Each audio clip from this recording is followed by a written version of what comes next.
On today's Locked On Giants podcast, we'll get some in-depth insight on quarterback Bo Nix from Locked On Ducks host Spencer McLaughlin. That's coming your way next. You are Locked On Giants, your daily New York Giants podcast. Part of the Locked On Podcast Network, your team every day.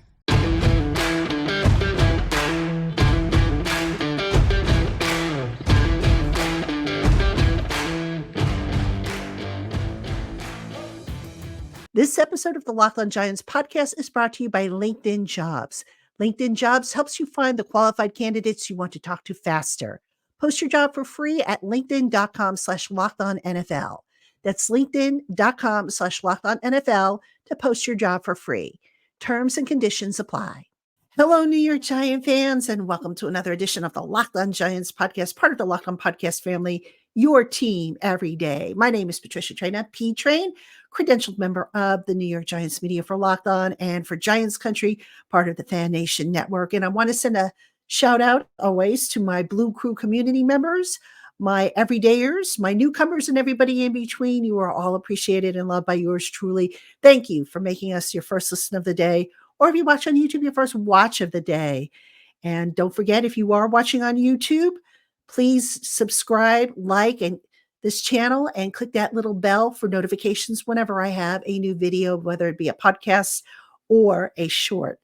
And on today's show, we're actually going to take a look at some of the quarterbacks in this draft. We're going to get into the deep nitty-gritty of these quarterbacks. And what I've done is I've reached out to my colleagues over on the college side, the Locked On College Network, to book them to come on the show and talk about the top quarterbacks in this draft. So I'm scheduling those hosts to come on when they have some time. And up first on today's show, we're going to talk to Spencer McLaughlin. He is the host of Locked On Ducks, and he's going to tell us all about Bo Nix, who is one of the quarterbacks, the top quarterbacks in this draft class. So hope you enjoy that. And without any further ado, let's jump right into the interview with Spencer McLaughlin about Bo Nix. All right, everybody, welcome on in to the first segment of the Locked On Giants podcast. And joining me now is Spencer McLaughlin. He is the host of Locked On Ducks, and he's here to tell us a little bit about Bo Nix, one of the quarterbacks in the draft. Spencer, always good to see you. Thank you for joining me. Yeah, great to be back. I think last time I was on, we were talking Jordan Riley, and then the time before was Kayvon Thibodeau. And hey, you never know. I don't know how the Giants are feeling about Daniel Jones after that big Giant contract. I know how I feel about it, and I think Bo Nix could be an option at the very least as that contract plays itself out. But who am I? I'm just a lowly college host, of course. You're important. You're just as important as I am and any of the other NFL hosts. So anyway, Spencer, let's find out a little bit more about Bo Nix. Just give us an overview. We've seen some of the scouting reports, but you see him obviously regularly. You probably have spoken with him. What can you tell us about him as a player? Yeah, well, I mean, as a guy, he's fantastic. Just so kind and humble and gracious, but don't let that fool you into thinking he's not a fiery competitor, because he most definitely is. And what impressed me the most about him this past season is he played his way into a Heisman finalist campaign. Had Oregon won that Pac-12 championship game, he probably would have won the Heisman Trophy. It's how consistent he was. I mean, week in, week out, quarter in, quarter out, play to play, Bo Nix was always the same quarterback for Oregon over the last two seasons. And that wasn't the case at Auburn. When he was at Auburn, he had a completely different reputation, which was earned and warranted. And that was one of Bo picks and making spectacular plays, but not always bringing the consistency and not completing a lot of passes. But it turns out when he went to Oregon and had an actual support system around him and a good team and a good head coach and two good offensive coordinators, he was able to thrive, and they got the most out of him. And I think that he, really fulfilled the potential he had coming out of high school. And I think getting away from Auburn and the legacy recruit that he was there was also helpful for him. But he just became this guy who was so adept at reading defenses, who was so good at delivering the ball where it needed to be, when it needed to be there. He just had the most accurate season in the history of college football. He beat Mac Jones by a little more. I like Bo Nix a lot more than Mac Jones, who was a first-round pick. I always thought that was a little bit of a reach, and I think I've proven to be right along those lines. But, Bo Nix could be a first round pick. I don't know that he's necessarily a home run at that sort of spot. I definitely don't see him as a top 10 pick. I think he's someone who could definitely fall to the second round. I don't think he goes past the second round. I think his college career has just proven to be too productive over the last couple of years. But, as a player, his accuracy, his consistency, his poise, and then he's got a really good arm, and he's got great mobility as well and good size. So, he checks a lot of boxes, but I think the biggest thing that you can expect from him is he's going to be the same guy if you give him the right support system, and that's a consistently accurate and very, veteran quarterback.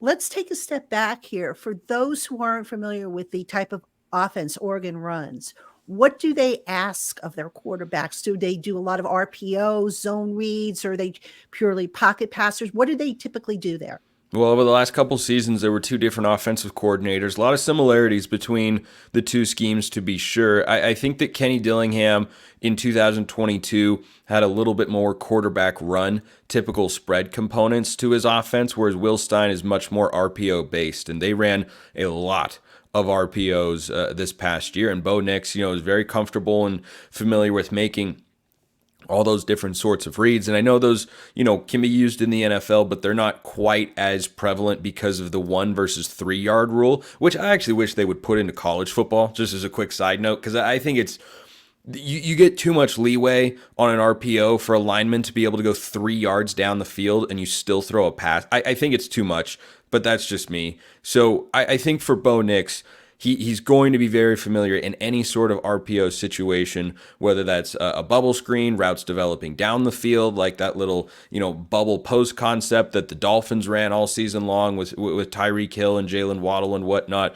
He could do all that sort of stuff. But, the knock on him this past year was he didn't push it down the field enough. Now, when he did throw the ball down the field, he was very good. He was very effective. You can't complete a high percentage of passes and lead one of the 5 most productive offenses in all of college football without pushing it down the field. That said, one thing that, some may see as a knock on him, I see as a strength, especially the more I watch NFL quarterback play. He is willing to just take whatever the defense gives him. He is, I compare him to Derek Carr a little bit. I think he's got more mobility and a better arm, at least at this point in Carr's career. I think that for Bo Nix, the offense he ran in college was very RPO heavy, but a lot of times, they would involve quick hitters to receivers, checking the ball down to a running back and letting him make a play, and he was always willing to take those sorts of options. But when there was an opportunity to push the ball down the field, he's got plenty of arm strength, he can throw on the move, and I think that's perhaps his greatest attribute. You can move the pocket with this guy, and he is deadly accurate. If you want to get a good sense of this, go watch highlights just on YouTube of the Oregon State game from this past year. Bo Nix has a couple of throws to the sideline that are just disgustingly accurate. And one of them is a fake toss sprint out concept where he fakes the toss left, he turns around and rolls back to the right. He's got pressure in his face. He has to retreat back because of the defenders who are left unblocked, which is part of the concept in the scheme. They have to freeze on the toss, and then he's open on the naked boot. He throws the ball about 25 yards down the field, rolling to his right on a rope, hitting his receiver in stride as he's sliding to the ground on the sideline, and it looks so easy. And he can make those sorts of special and accurate throws. And I think that if he is put into a situation where he can make plays on the move, and that's often where his most explosive plays came from, he can be really successful in the NFL. I was going to ask you, how well does he improvise when things break down around him? Oh, really well. I mean, going back to his time at Auburn, I think there's a narrative in the NFL that I largely agree with, that quarterbacks who have it easy in college at places like Alabama or Ohio State are not always used to what reality is in the NFL, which is you're going to get hit, it's going to be hard, and you're going to a bad football team most of the time. I think Trevor Lawrence had that adjustment with the Jags. He went from Clemson, where he was dominating the ACC, going to national championship games, to, oh, hey, this team is drafting first overall for a reason. And I think that at Auburn, he got that experience, understanding how to keep plays alive. Every now and then, though, this got much, much better at Oregon, to where he was one of the most effective quarterbacks in touchdown to interception ratio in the entire country.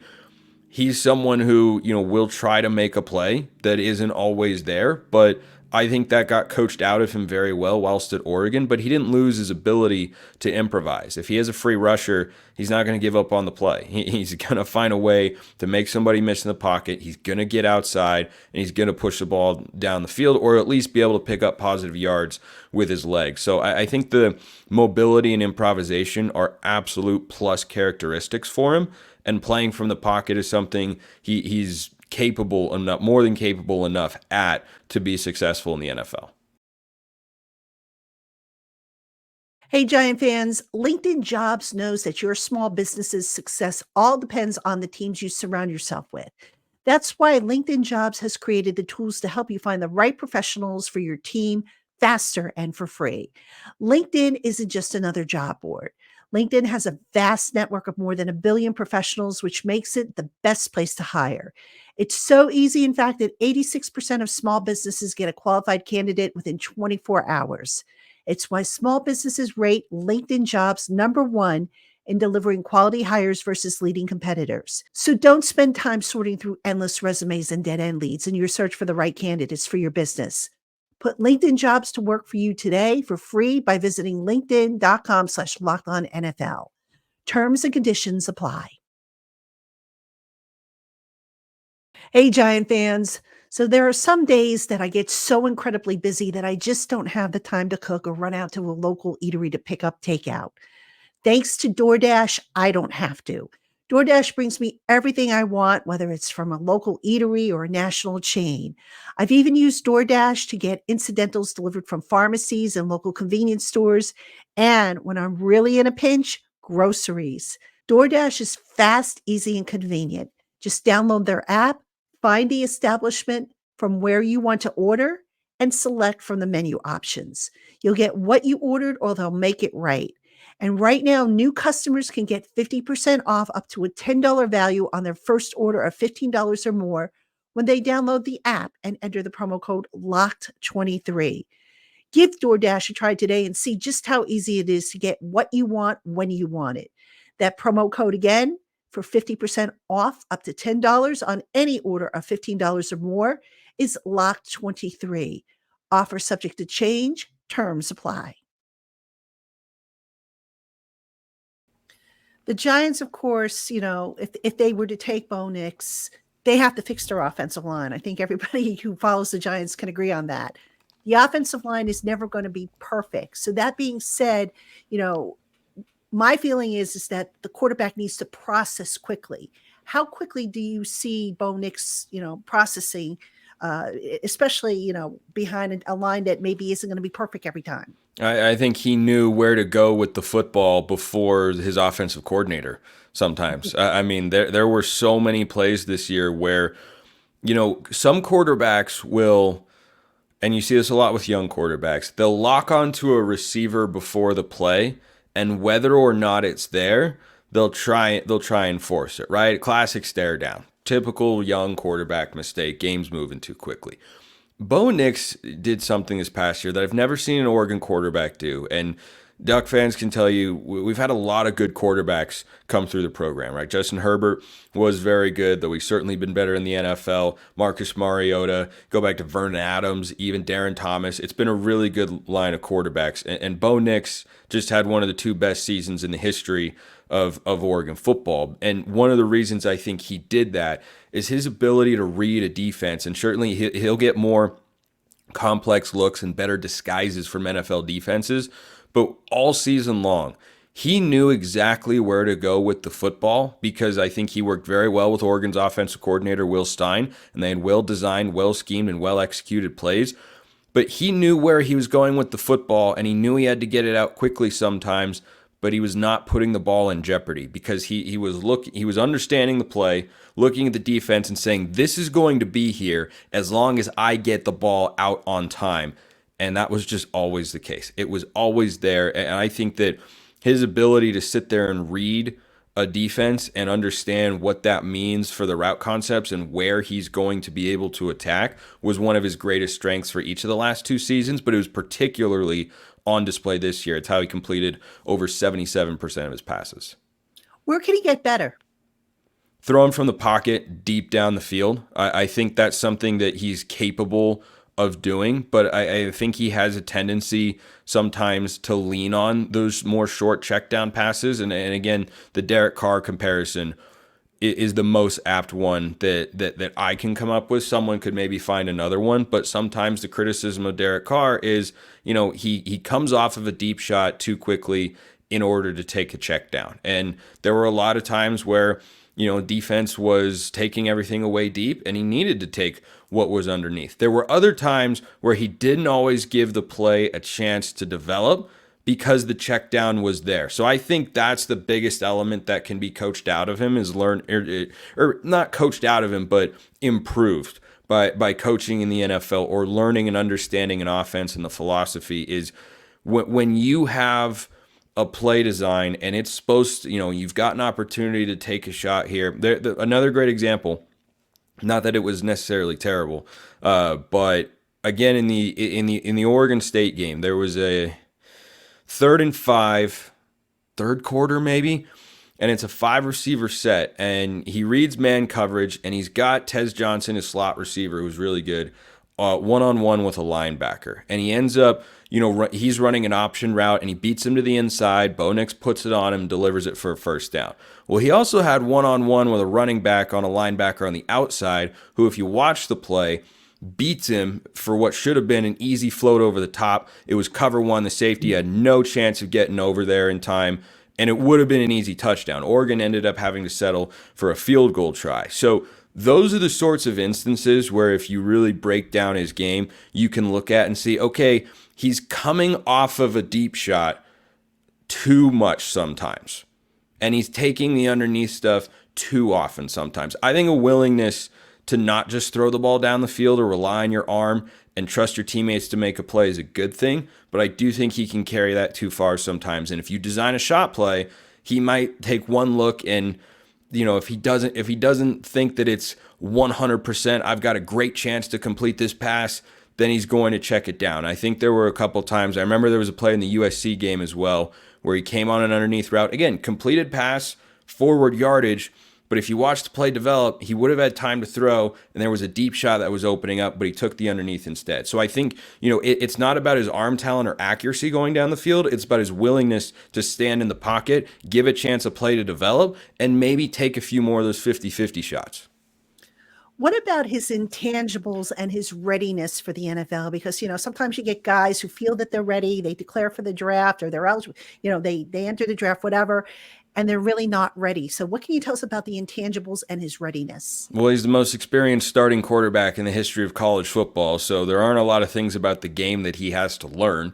I think for learning how to read and dissect NFL defenses and coverages and disguises and everything like that, it is the only real adjustment that's there. But in terms of, what it's like to stand in the pocket, take a hit, shake off an incompletion or a bad throw, continue along in a drive, or, have a clutch factor to it, all that is there. It's all there. And, one reason Oregon fans were so lucky to have him the last 2 years, he just always felt in control.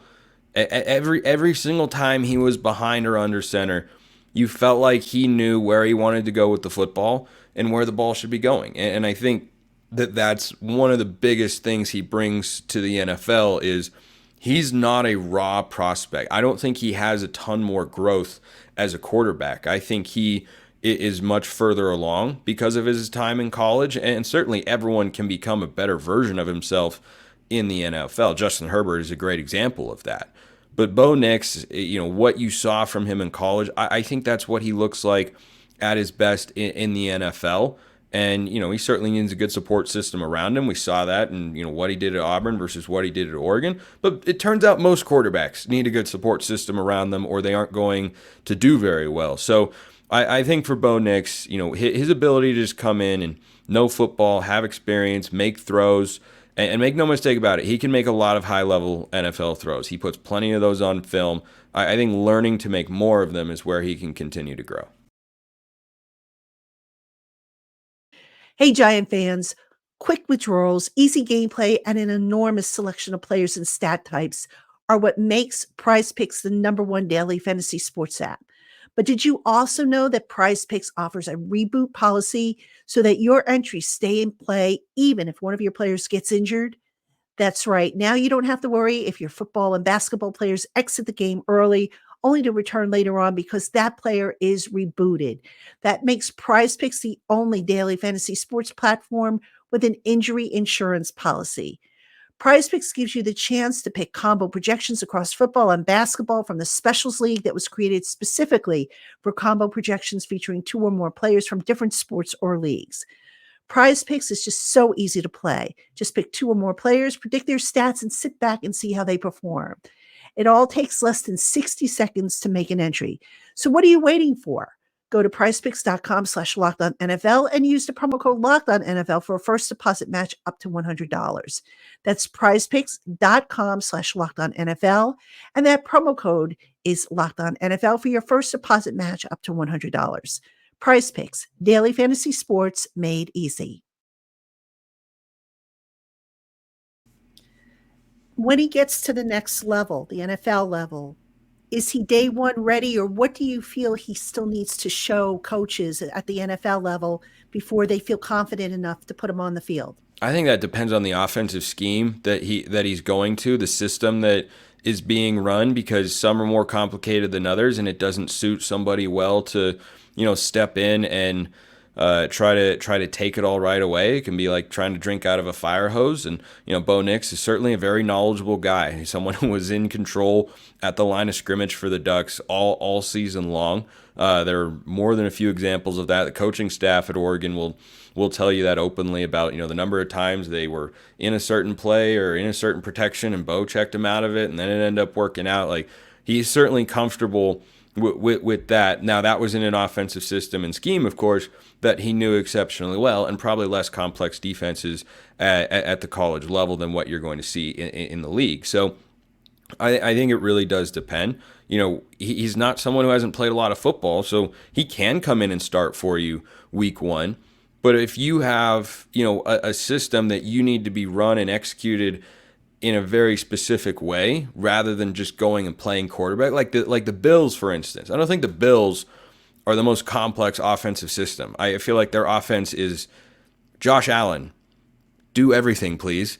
Right? Like, I don't think that's quite as complex as, say, the 49ers, where you have complicated run schemes and you have just all sorts of scheming and design and elements and whatnot that, can take some time to pick up on. And I think that's kind of where it comes down to. But certainly, if you feel like if he were to go to the Raiders, if they were to draft him, yeah, I think he could start day one. I think he's better than Aiden O'Connell, who certainly did some really good things for the Raiders. I think he's got better physical traits, and he'll be a higher draft pick for that reason. So, yeah, if he's going to a place that doesn't require an advanced level or time of development for what he needs to do at the quarterback position compared to some other teams, then yeah, he can come in and start on the first day. What about for the Giants, though, based on what you know about the Giants offense? Could he be a day one starter, or would he need time to adjust? I think he could come in and push Daniel Jones to be the starting quarterback. I think that the money that they've committed to Jones makes you think, okay, this is going to be our starting quarterback whether we like it or not. I am not a big Daniel Jones fan, and I do not understand the contract at all. But I think Bo Nix could actually be an interesting fit in New York for that very reason, because if you're Daniel Jones, or not if you're Daniel Jones, but if you're looking at Daniel Jones, what do you really need from him right now? Well, you need him to play at his best. Well, what's going to motivate him to play at his best? What's going to set a fire under his rear end to kick him into high gear and make him put in, all the work that he needs to do, and then show up on Sundays and perform at a high level week in, week out, lest his job be in jeopardy? It'd be a draft pick who everyone will start chirping about to say, well, hey, that guy could start. And like I said, Bo Nix is not a project. He's someone who's pretty ready to be what he can be in the NFL. He doesn't have that much more upward growth in his game as a quarterback because he's already at such an advanced level. And if he's the backup to Daniel Jones, I mean, if they come out week one and he goes for 220, 1 touchdown and 2 picks, how many different shows like this one or radio shows elsewhere are going to be asking Brian Dable in the press conference, hey, what about Bo Nix? I mean, I think that would start very quickly. Whereas a guy like Josh Allen coming out of college, or Trey Lance, or the guys who are just not quite as prepared and are more projects, or Lamar Jackson, even when he came out of college, those guys are not going to force the issue as much. Bo Nix is someone that can really force the issue there. If you had to take a guess, and I know it's early, we've still got to go through the combine, the Senior Bowl's going on right now, the Shrine Game's going on right now.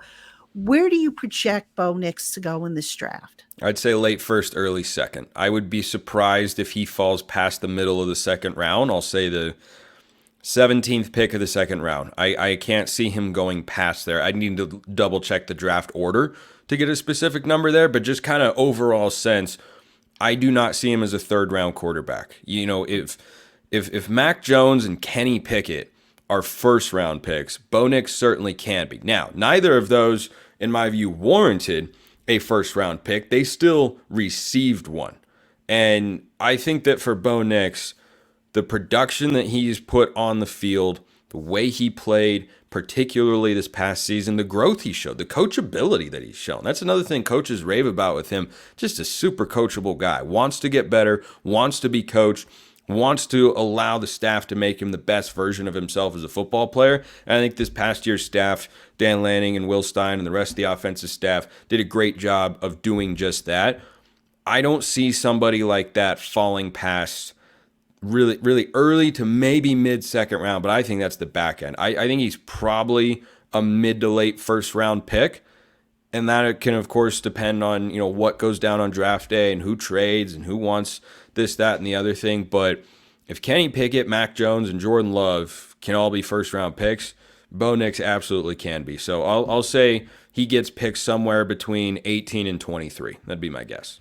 Okay. Now, that being said, right now, everybody's kind of saying that Caleb Williams, Drake May, Jaden Daniels, those are the big three. How does Bo Nix stack up against those guys as far as, the intangibles? I'd have Caleb Williams if I were putting together a quarterback draft board, and I watch a lot of college football. I would have Caleb Williams number one. I'm a huge Drake May fan. I really like Caleb Williams too. I'm a huge Drake May fan. I think that guy can be awesome in the NFL. At that point, I would take both Michael Penix and Bo Nix in that order, depending on what team they're going to, over Jaden Daniels. I would. I think Daniels is more of a college quarterback than Nix and Penix, who I both think need the right support system to succeed in the NFL, whereas May and Williams, I think both can go and be a CJ Stroud type quarterback where it's, hey, we have nothing here. Hey, all of a sudden we have a quarterback who can take us towards winning games.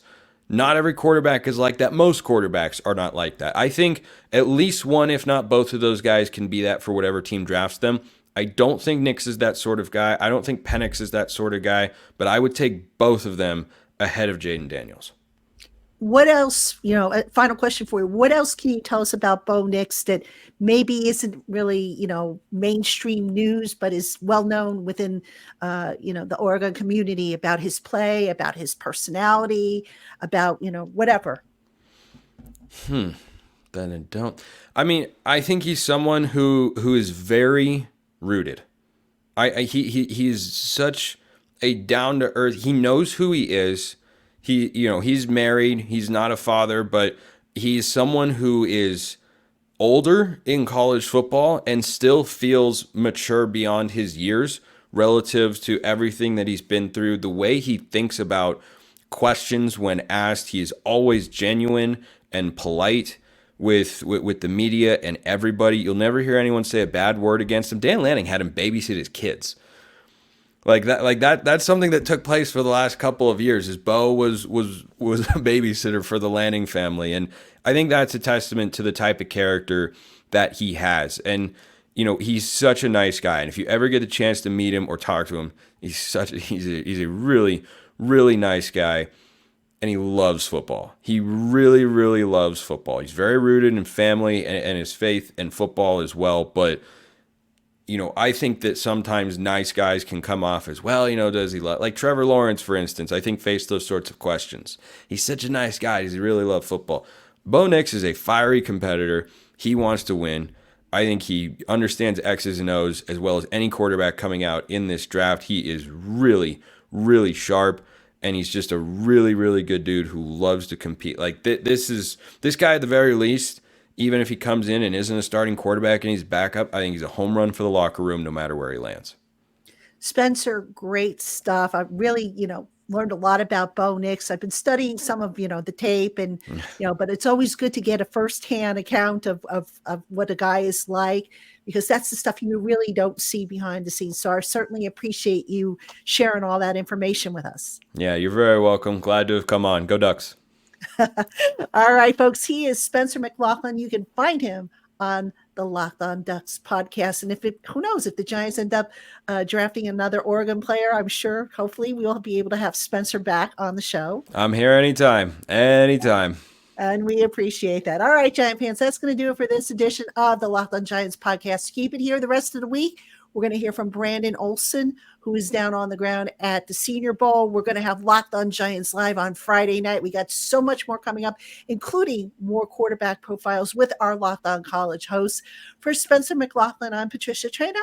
We will see you tomorrow, Giant fans.